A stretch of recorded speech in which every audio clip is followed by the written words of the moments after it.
Native American fry bread. Ingredients: 3 cups vegetable oil or shortening, enough for 1-inch depth, for frying. 1 cup all-purpose flour, plus more for dusting. 1½ teaspoons baking powder. 1/4 teaspoon salt. ½ cup milk. Directions: in a deep, 10-inch cast iron skillet or heavy saucepan, heat about 1 inch of oil to 350 F.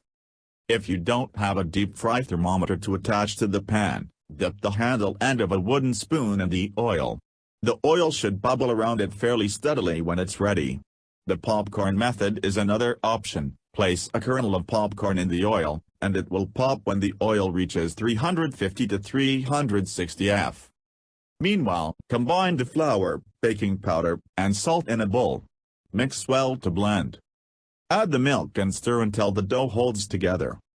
Knead 3 or 4 times on a floured surface. Divide the dough into 4 uniform pieces and shape each into a ball. Using a lightly floured rolling pin, roll each ball of dough into a circle that's about 1/4 to 1/2 inch thick.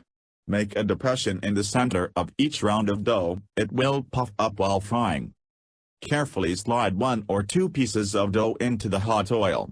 Fry for about 1 to 2 minutes on each side, or until lightly browned. Remove the fried dough to paper towels to drain. Sprinkle the fry bread with a little cinnamon and sugar.